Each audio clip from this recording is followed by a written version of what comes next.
frankly taken notes. I don't know if I'm going to say anything that's really worth taking notes. So if you want, I'm just putting this out there. If you want to come sit down here, or you want to pull your chair over, you know, I'm an old hippie, right? So I was on Dead Tour, and it's all right. You can come and sit down if you want. No big whoop either way. I'll give you a moment to do that. My ulterior motive for asking you to do that is I didn't bring anything to put on the projector, but I have lots of little odds and ends here. So you'll get a better view if you come sit up front. All the girls can. That's what I like. Special shout out to the ladies right back there. Although I almost said I didn't make any slides, but I did make 2 slides here because, you know, And people Raoul. always tell me that, Dave, we really like your presentations, but damn it, would you give us a bulleted list? So, as someone who's put on a lot of these conferences and camps, I want to echo what John said about big ups to the organizers. This is a totally fancy place. I feel a little intimidated kind of coming in here, like the security's going to be shaking me down in a minute. But there's no problems out back when we had our safety meeting, so if anyone was wondering, apparently what they say about Whistler is true. So today we learned a lot about how to deliver content. What I'm going to talk about is, figuring out what that content is. And I also want to, in doing so, I want to kind of, sometimes we think about blogging as both the delivery method and the content. I'm making a blog post, I'm blogging. How do we arrange these words? But really, blogging and blogs is a delivery method, because WordPress isn't just a blog, as we've learned from the ambassador from Norway.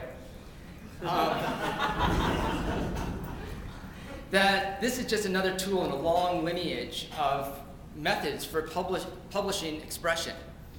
And I'm going to start my story on what was a really eventful day for me. I was living on the island of Guam. You ever seen Guam? You know anything about it? Nobody does. So I brought a picture. There's a picture. Serves no purpose. Except it's a really cool map, though, I think. But this is a little island that's 30 miles by 11 miles, and I worked at a private beach club, which, if I would have been 19 and single, I might have stayed at my entire life. But you can see it was a really weird job. Here I am. You can pick me out, because I'm the guy that's white that's not wearing a t-shirt. And I worked at this beach job. And every day I'd go there and all the Japanese tourists would come to this island and I'd help them have a really good time. All right, we're gonna go horseback riding, we're gonna play volleyball on the beach. Awesome, but it was all in Japanese. Like, minasan, konnichiwa. And then a significant event happened. And that really changed things a lot for me. And that was Jerry Garcia dying. I know you're all shedding a single tear. For those of you under 30, Jerry Garcia played in a rock and roll band. The Grateful Dead were popular in the 60s. And he was famous enough that they made an ice cream about him. And I quit my job that day because I wanted to, I figured I'd go to San Francisco for like the funeral, because that's a big deadhead, everyone would be partying and celebrating. But I didn't make it because it's really expensive to get off the islands. That's one thing, if you haven't been to the islands, you should know. It's easy to get there, but really hard to get off the islands. So I went to an impromptu candlelight vigil, and I have proof of that because here is the Pacific Daily News from Guam. And it says in here, let's see, blah, blah, blah, a bunch of crap. Where's the good part? David Olson, 25, has traveled through Japan, Europe, Mexico, and all over the United States. In each stop, there have been Grateful Dead fans there to greet him. Hallelujah! There's a quote from me. There's no one else that brings people together like that, said Olson, who took the day off from work. Day off. Yeah, when he heard the news of Garcia's death. He had a message for the people who ridicule reactions to Garcia's death. I think the people are jealous, he said. He managed to spell my last name twice in the same article, too, by the way. They see people living their dreams and being free. They just want to be free themselves. It's moving, isn't it? So I was talking to these guys from the newspaper, and I was saying, well, I really want to go out to the funeral, and it's going to be this big celebration, but I don't know what's going on. And they knew all the answers to what was going on. And I said, wow, how do you know all this? And they said, we work for the newspaper. We have the internet. The internet? Tell me of this internet thing you speak of. What is this? And they said something about computers and phone lines, and explaining that I didn't really get it. And then I was like, so I can put words and pictures up on this thing, and then people can go with their computers and they can look at it anytime, anywhere for free or cheap? Yep. I was like, wow, I've got to get some of this. Because as you're going to learn over the next little bit of time, as I had a little interest in all this personal publishing stuff. This map's just in here, I don't know why. It's a whole map of Oceania, so if anyone has any questions about Micronesian geography afterwards. Which brings me to the first slide. Actually, I'm going to have to put this down for a second. Amuse yourself. Because, like they said, you got to have, usually in a presentation, usually a presentation has to have at least one bullet list and at least one buzzword. So I thought I'd get these both out of the way with my one of my 2 slides here. The other one I put a chart on, but that's just a little preview.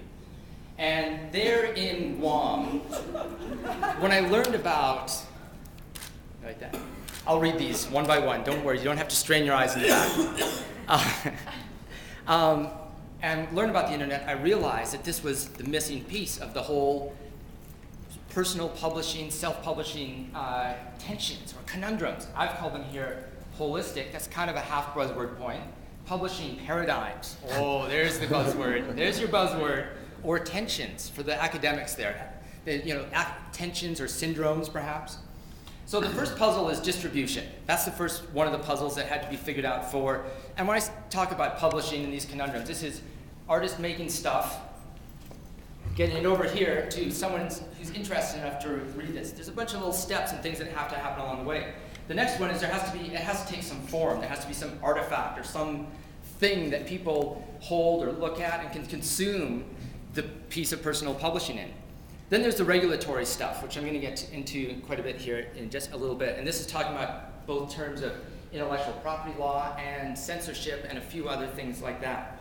And then there needs to be quality discourse. There needs to be a certain high level of writing. It has to be something that says something important and says it in an artistic way. Maybe artistic's not the best word there, it's a little bit subjective, but it has to put it in a clear and proper manner. And then finally, this last ingredient is there needs to be something to express, which seems like, well, duh. But honestly, it's sometimes it's the last one to come into the mix. There you go. See, I was smart enough to take my notebook, turn it sideways so it can stand up there. Look at that. Yeah, look at that. PowerPoint, schmowerpoint, eh? Look at that. So, let's unpack, as conference facilitators like to say, let's unpack those topics.